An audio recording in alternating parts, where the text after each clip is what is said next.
Bonita tarde, queridos huelvineros, bienvenidos a nuestro podcast. Mi nombre soy Andrea Quijas y estoy aquí con Silvia Aguilar. ¿Cómo Hola estás, a Sil? Hola a todos, muy bien, muchas gracias. En esta tarde otra vez tequilera. Yo Ay, no sé sí, por ya, qué nos qué persiguen bien. tanto las tardes tequileras. Debería de haber tardes de whisky, tardes de vodka, tardes de... También nosotros hay que variarle un poquito. Así es. Pues estamos aquí con un tema súper interesante que obviamente es predecesor del blog del martes que escribiste, en donde hablamos de la psicología transgeneracional. Entonces, Sil, cuéntanos tú, ¿qué es la psicología transgeneracional? Ok, pues con todo gusto, este es un tema que yo creo que nos va a resultar de mucho interés y sobre todo de mucha utilidad. Claro. La psicología transgeneracional es la información que el inconsciente biológico guarda y que el clan familiar transmite de generación en generación. Y tú me podrás decir, bueno, ¿cómo es que hay un inconsciente biológico, no? Ajá. Estamos como muy acostumbrados a escuchar acerca del inconsciente de Freud, del aparato psíquico de Freud, que nos habla del inconsciente. Y el inconsciente colectivo de Jungcito. Exacto, sí. Precisamente por eso esta psicología transgeneracional tiene sus fundamentos en los estudios, por ejemplo, de los sueños de Freud. Ajá. Entonces, al hablar de sueños, tú sabes que inevitablemente estamos vinculados al tema Claro. de ¿cómo se llama? Del inconsciente. Entonces, la psicología transgeneracional viene estudiando también la influencia de estas vivencias, estos sentimientos que tuvieron nuestros ancestros sobre nuestras vidas. Que si nos vamos un poquito a algo que nos falta que hablemos de eso, yo creo que hay que ponerlo en los próximos temas, pero cuando hablamos de la psicomatización es el impacto de situaciones psíquicas en el soma o en el cuerpo. Entonces, si eso impacta nuestro cuerpo y nosotros heredamos ciertos caracteres del cuerpo, sí me hace mucho clic y mucho sentido que entonces tendremos esta posibilidad de heredar esto, ¿no? Claro, sí, mira, vamos a remontarnos básicamente a dos elementos fundamentales para la creación de vida. Ajá. El óvulo y el espermatozoide, ¿no? Resulta ser que los espermatozoides, los seres humanos, los hombres, los comienzan a producir o a fabricar en la adolescencia. Ajá. ¿Okay? Pero resulta que los óvulos ya los traemos de fábrica. Ok. Sí, entonces, cuando una mujer concibe una mujer, en el momento de la concepción, cuando se empieza a crear la vida humana y es mujer, ya trae óvulos, el feto. Y ahí, otra vez, por ejemplo, es citacional. Sí. Si yo como mamá estoy súper estresada, liberando cantidades de cortisol a todo lo que da, de la norepinefrina, obviamente ese coctelito ya está en el pequeño Así bebé, es. que si es niña, ya está asimilando esa situación. Efectivamente. Bien. Es decir, por ejemplo, si nuestras bisabuelas o tatarabuelas, por ejemplo, vivieron tiempos de guerra, y en el momento en que ellas vivieron la guerra estaban embarazadas, todas estas sustancias que acabas de mencionar, incluyendo también la adrenalina, Sí. por el miedo, por las explosiones, porque de repente La incertidumbre, toda claro. la incertidumbre, el hambre, Claro. el que no hay trabajo, esta ansiedad, todo eso se está transmitiendo al bebé. Y si es niña, se va a permear a la siguiente generación porque el bebé niña está absorbiendo todo eso. Todavía si es bebé niño, como no están los espermatozoides desarrollados, entonces aunque va a tener esa ansiedad, ¿no? Sí. No la va a poder pasar. Exacto. Porque a menos de que siga en ansiedad en la adolescencia, ¿no? Así es, exactamente. Pero una pregunta, entonces solamente las cosas que se heredan a través del soma o del cuerpo es transgeneracional o hay otras cosas que son transgeneracionales? Lo que sucede es que, por ejemplo, yo te puedo mencionar que ¿qué son y qué cosas son transgeneracionales? Por Ajá. ejemplo, ¿no? Todo lo que sucedió en tu historia familiar antes de que tú hayas sido concebida. Ujú. Todo ese bagaje histórico es transgeneracional. Por ejemplo, lo material o inmaterial que nos une a las Ujú. generaciones que no hemos conocido Ujú. y a las que no vamos a conocer. O sea, porque nosotros estamos heredando en este momento a las generaciones que vienen también. Entonces, por ejemplo, cuando hablas de esto, que seamos una generación más expuesta a la luz de las computadoras, por ejemplo, Sí, claro. obviamente eso lo vamos a llevar hacia los nietos que vengan, Claro. ¿no? O los hijos nietos. Claro. Si yo fui de estos millennials que vivimos un poco más análogos, hicimos el switch a digital, eso es lo que construye en los centennials que son más digitales, ¿no? Ok. Estamos heredando. Fíjate que hay una frase que dice San Agustín que dice: los muertos son seres invisibles, no ausentes. Que eso, de hecho, esa frase abre tu blog del Así martes. es, exactamente. Ajá, bien. ¿Por qué? Pues porque estamos trayendo información de estas personas. Y también creo que cuando dices cosas familiares que pasaron, todas las broncas, papá, hijo, mamá, hija, que si no querían a mi papá porque mi papá se robó a mi mamá, todas esas bronquitas que, aunque yo digo, ¿a mí qué? ¿Son transgeneracionales? Es que hay una diferencia entre las herencias transgeneracionales. Esas son de generación en generación, es decir, son las generaciones que no hemos conocido y las que no vamos a conocer. Lo intergeneracional es lo que estás mencionando. Lo intergeneracional es lo que se hereda en línea directa de padres a hijos. Que si sabes, tú fuiste el que te peleaste con el abuelo, ¿no? Eso ya es intergeneracional. Eso es intergeneracional. Okay. Ahora, a mí me gustaría mucho, porque este es un súper tema, ¿no? De hecho, es tan súper tema que tenemos la espinita estamos desarrollando un cursito Wellbeing para platicar de mapas, ¿no? De árboles genealógicos. Es algo muy hermoso. Sí, porque hay algo que se llama el análisis transgeneracional.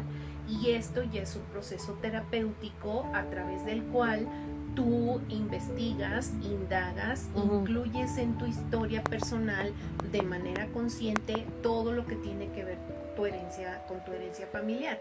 ¿Para qué? Pues para poderla transformar, y ese tipo de información te ayuda a liberarte de muchas ataduras que tú tienes. Que además ni siquiera, o sea, puedes estar consciente, pero no sabes de dónde viene, porque ese es el inconsciente, ¿no? El inconsciente que estás hablando, y a través de estos procesos tú puedes identificar. ¿Me puedes decir cuál es la diferencia entre un patrón familiar y un secreto familiar?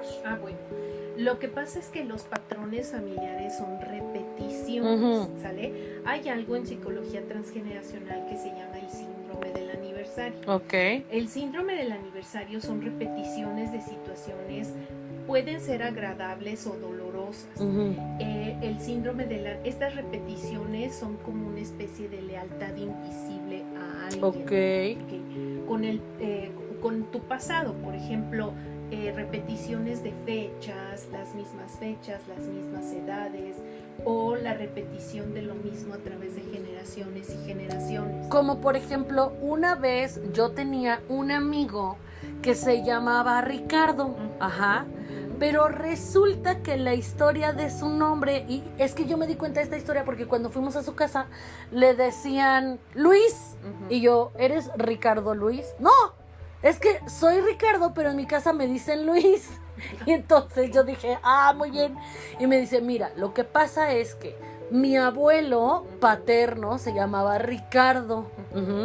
Y mi abuelo paterno tuvo 5 hijos. El primer hijo se llamaba Ricardo, pero se murió.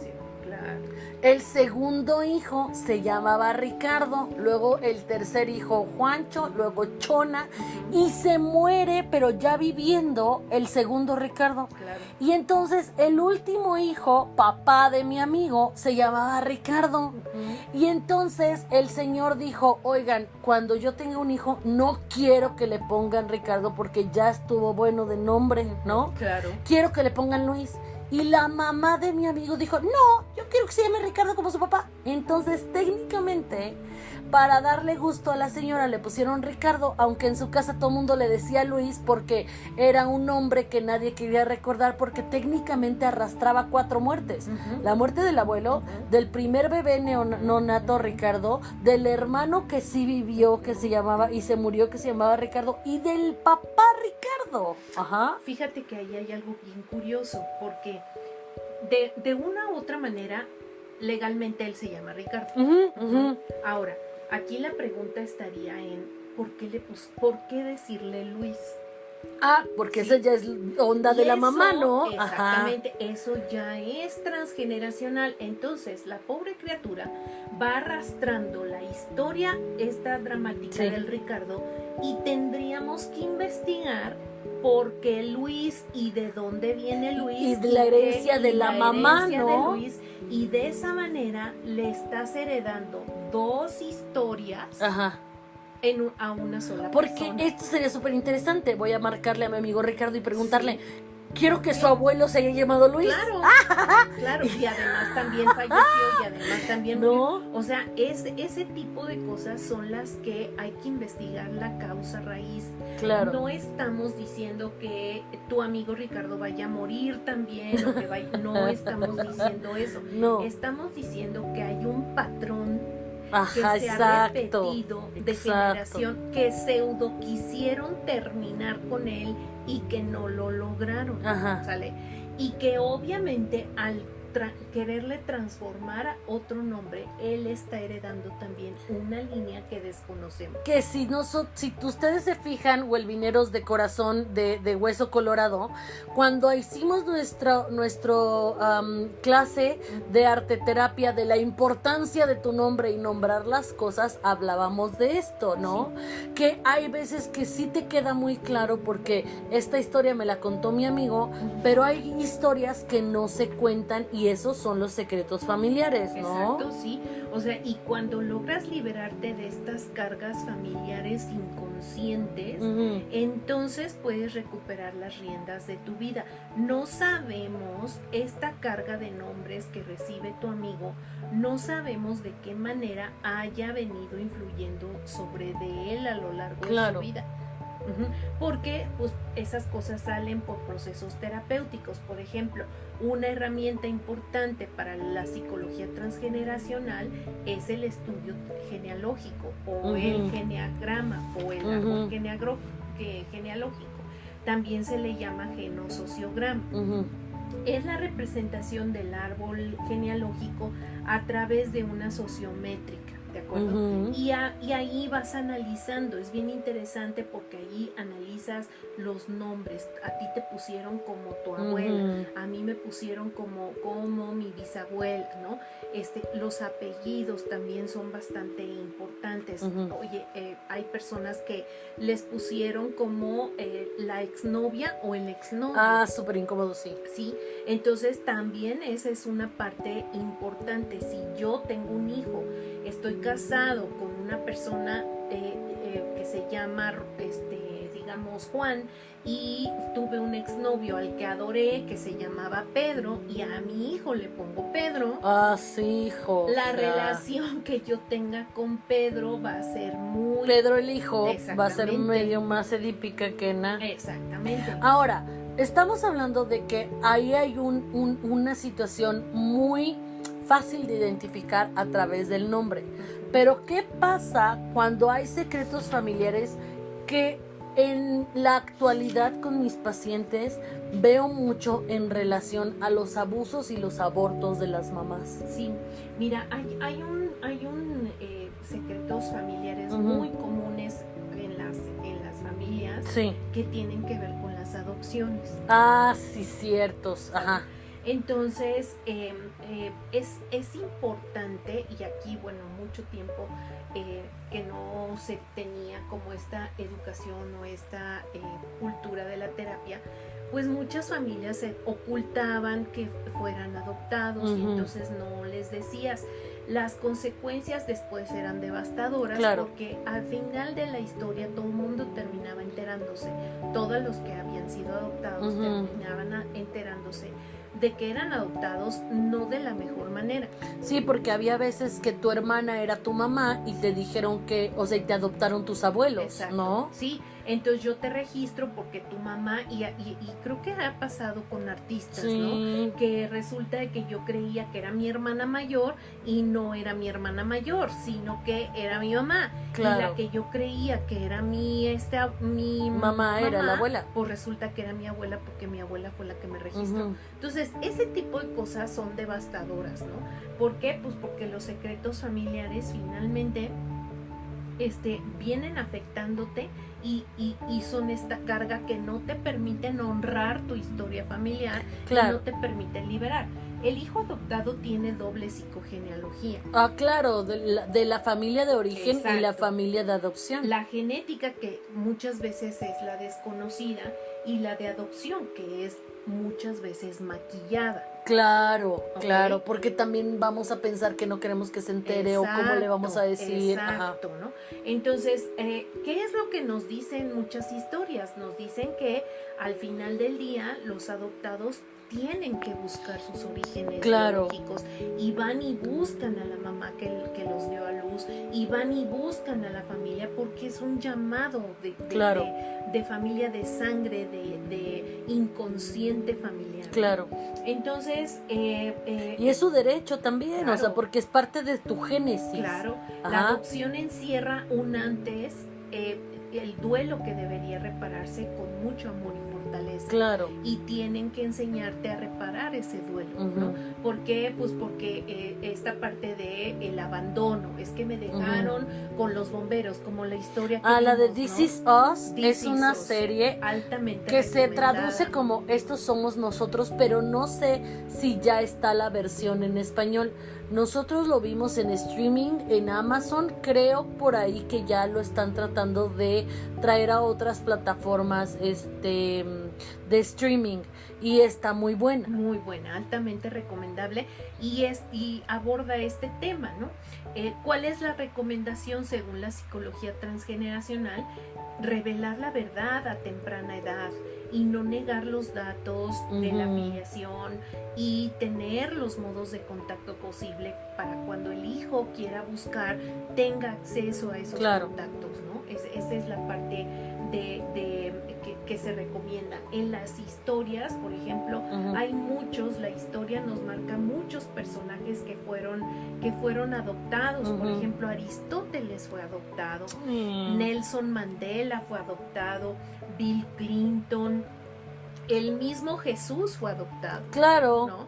O sea, porque fue concebido por el Espíritu Santo, técnicamente, que es Dios mismo, en donde el papá adoptivo es José.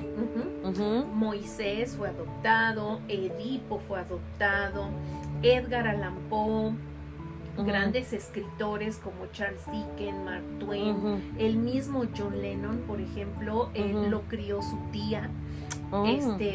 Y lo adoptó como hijo, y después él buscó a la mamá. También fue un duelo ahí tremendo. Steve Jobs fue adoptado. Claro. Y es una historia muy grande de personajes, ¿no? que han vivido este proceso. Aquí yo creo que me gustaría hacer un pequeño alto, porque sí, técnicamente la adopción es uno de los temas recurrentes que guardan a veces el secreto, pero en la práctica yo también he visto secretos de homosexualidades. La tía que tenía la amiga, no señor, no era su amiga, era su pareja, entendemos el contexto, pero por eso de repente la gente se sorprende, porque a la hora que hacen secretos, borran las historias, ¿no? Sí.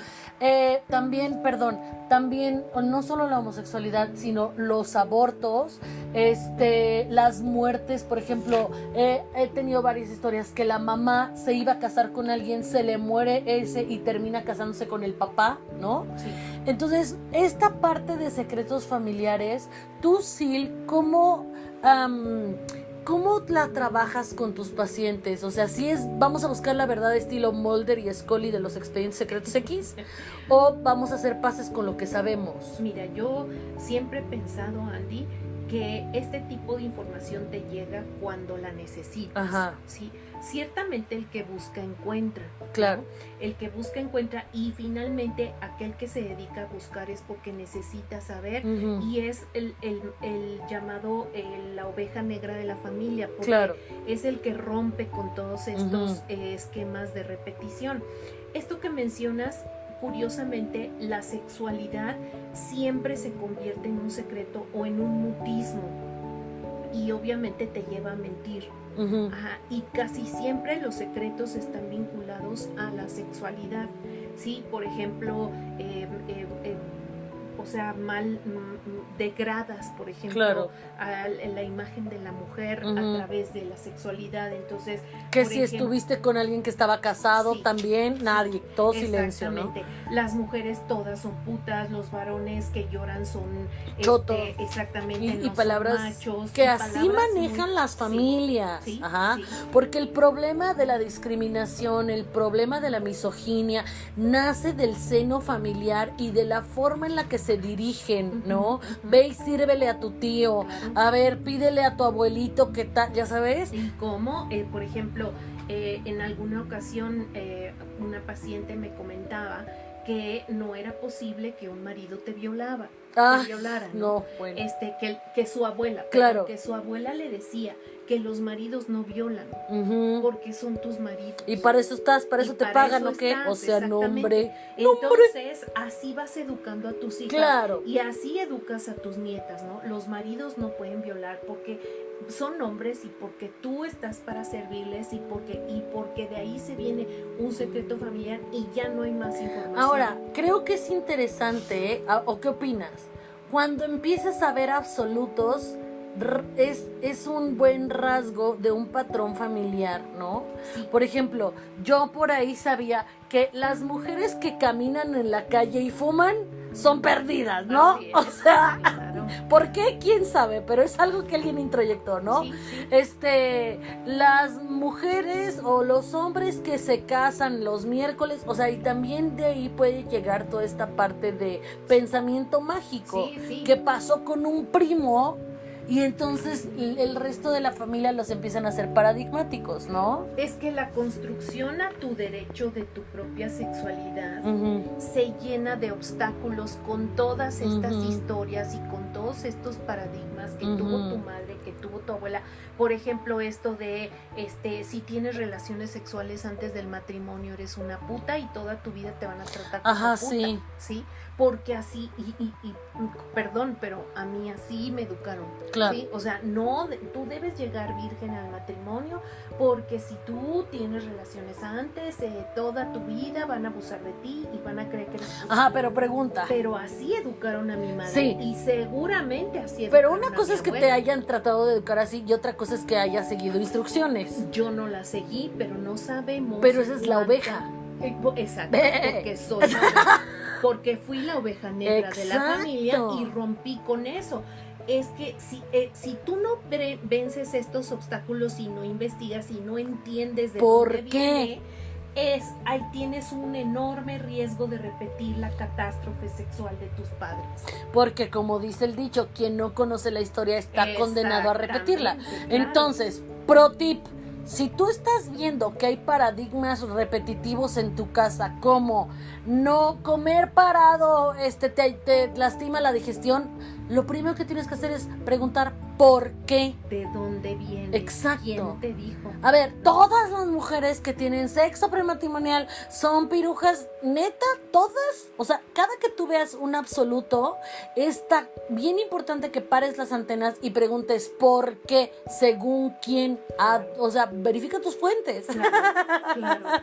Es que ser mujer antiguamente, para otras generaciones, no era precisamente una bendición para las familias del pasado. Inclusive si te vas, yo por ejemplo, hace poco leí esta historia, este cuentito muy hermoso que se llama La señora Guam y sus 3 rosas de jade.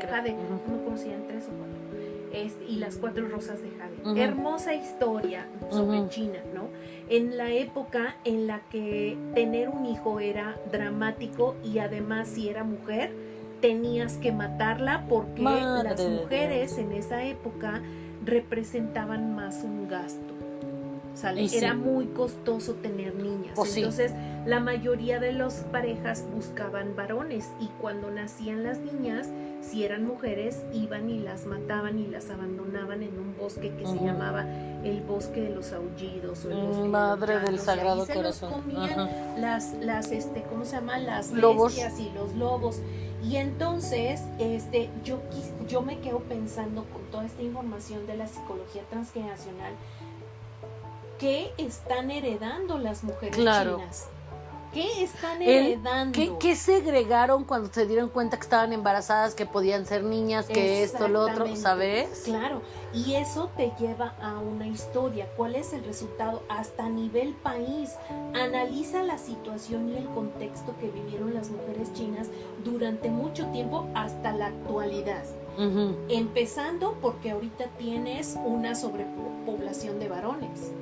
¿Sí? La población de varones es mayor, no hay mujeres para casarse. Y las que están no se quieren casar. ¿Y qué creen? Como somos millennials, no todos nos queremos reproducir. Sí, entonces toda esa historia y esa parte de mujer, por eso el perfil de la mujer asiática es así, es un perfil sumiso, callado, porque tu vida porque si está la armaste, en riesgo, sí, claro, desde que fuiste concebida. O sea, es que tu peligro, y esta historia de la señora Wang habla cómo ella disfrazó a su nieta de hombre para que pudiera sobrevivir, y entonces todo el tiempo les hace creer, incluyendo hasta el mismo papá que era su hijo, que su nieta es varón para que le permitieran vivir y no la fueran a abandonar al bosque para que se la comieran las bestias, ¿no?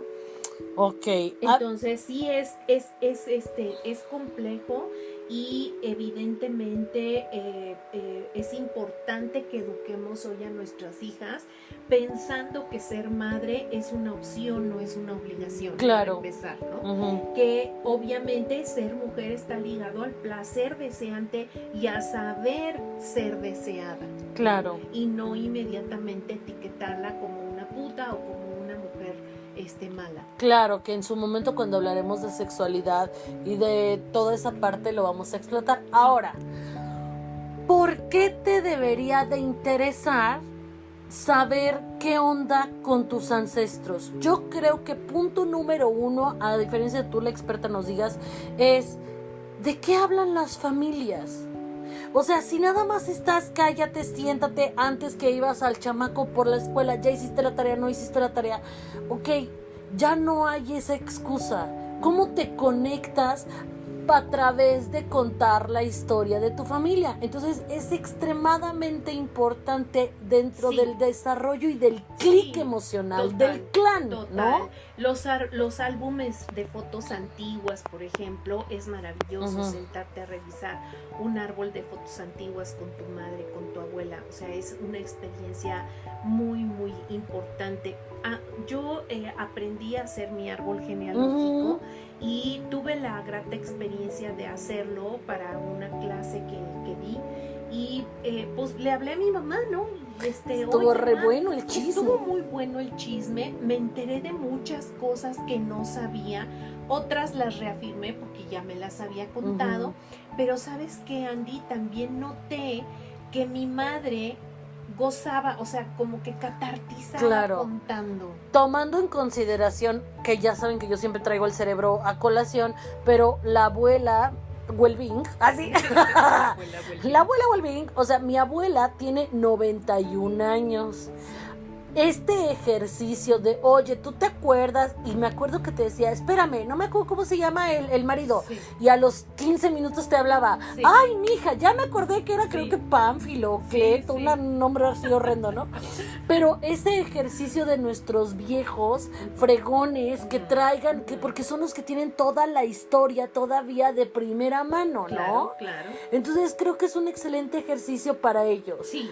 Conectarse mamá e Sí. hija contigo y obviamente madre, hija, abuela es una delicia que todos deberíamos de experimentar. Sí, la verdad, y muy terapéutico para ambas partes, ¿no? Y además la información llega de lo que te tienes que enterar y llega, ¿no? Y entonces así vas construyendo, vas poniendo nombres, vas componiendo edades, vas poniendo fechas y vas entendiendo muchas cosas y luego haces las conexiones mía con mi abuela. A mí me pusieron como segundo nombre el nombre de mi abuela, qué características tenía mi abuela que son semejantes a las mías, qué información, por qué hay una parte que no tengo información de dónde, Claro. ¿no? Normalmente, por ejemplo, a mí me sucedió que tengo más información por mi línea materna que por mi línea paterna. Claro. Puede suceder igual, puede suceder a la inversa. ¿Por qué?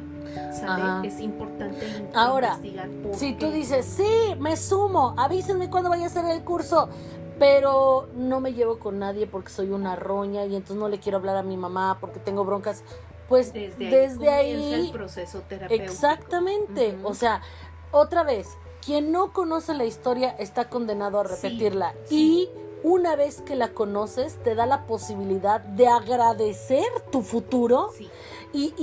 y verlo con compasión, o sea, es un proceso muy bonito, ¿no? Sí, mira, ya para terminar voy a recomendar mucho el libro de Ana Paris, que es el Ajá. que en el Diana Paris, ¿no? Diana Paris. Se nos acaba de caer la computadora para quien haya oído. No murió. Vivirá para contar otro día. Bueno, ya no sé en qué nos quedamos. El libro de Diana Paris, no, Ajá, Ana Paris. Diana Ajá. Paris, se llama Secretos Familiares, Decretos Personales. Y Diana Paris cuenta un poquito su historia, que no es muy abundante en cuanto a miembros de su árbol genealógico. Pero comienza con una historia en la que tú vas pensando que a dónde te va a llevar. Ajá, resulta ser que la historia brevemente es que había dos personas que se enamoran, y resulta de que esta persona, el muchacho embaraza a la muchacha. Ajá. Ella era la única mujer y tenía 5 hermanos. Entonces, cuando ella se sabe embarazada, entra en angustia porque era una época en donde pues era pecado, ¿no? Y deshonrabas a la familia por haberte embarazado. Entonces deciden estos dos personajes casarse y el muchacho le dice que se la lleva y que él le hace... O sea, que se llaman, pues. Responsable del bebé. Entonces están en la ceremonia cuando de repente llegan los hermanos de la muchacha y comienzan a golpear al novio, ¿no? Lo golpean y empiezan a golpear a la niña. Porque, por cierto, la niña que estaba allí embarazada de 14, 15 años, o sea, muy jovencita, la golpean tanto que la matan, terminan matándola, ¿no? Y resulta de que este muchacho se va encima de uno de los cuñados y lo mata. Invitada a la boda estaba la hermana del muchacho, la hermana del novio, y que ve cómo la policía se lleva al novio a la cárcel y entonces ella se queda con el cadáver y el cadáver de la niña da a luz una niña. Y esta muchacha recoge al bebé, ¿sale?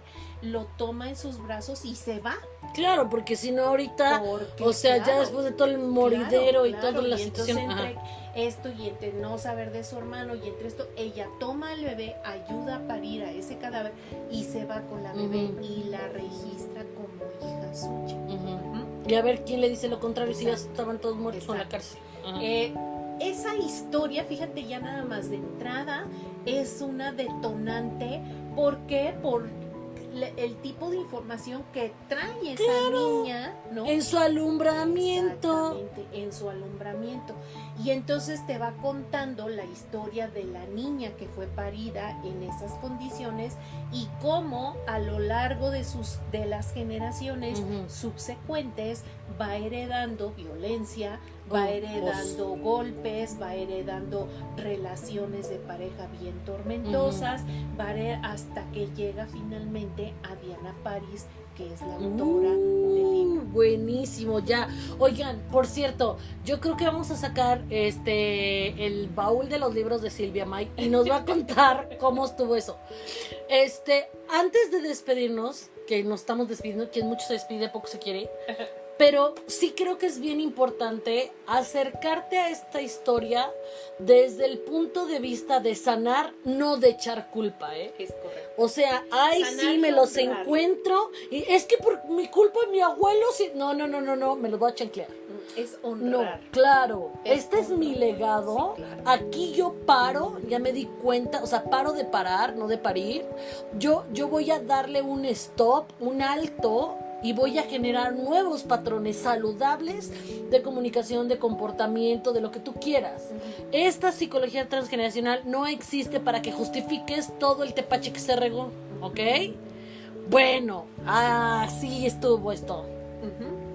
Hay muchas frases muy lindas que posteaste en nuestro Wellbeing. El último post que hiciste sobre la familia está buenísimo, me encantó y creo que puede ser como el cierre, ¿no? Cuando en una familia surge un buscador es porque encarna el deseo de todo el clan para salir de las repeticiones y lo conocido e ir adelante. Esta es una frase de Bert Hellinger, que por cierto es el creador de las constelaciones familiares, que es también otro tipo de terapia que a lo mejor en su momento podremos dedicar un podcast acerca de las constelaciones. Pero bueno, pues de entrada la idea es conocerle de dónde viene. Es toda una metodología científica fundamentada en la teoría de los sueños de Freud, en la teoría del inconsciente colectivo de Jung, toda una metodología de observación de grandes psiquiatras y psicólogos infantiles que trataron en su momento personajes enfermos psicóticos y que fueron registrando conductas y comportamientos que estaban vinculados con otras generaciones. Entonces, bueno, pues para cerrar yo les diría, hay que saber, la información da poder. Claro. Y todo aquello de lo que quieras liberarte, es importante que investigues de dónde viene. Y empodérate, tú estás escribiendo tu propia historia, ¿no? Así es. Y así nos despedimos de este episodio.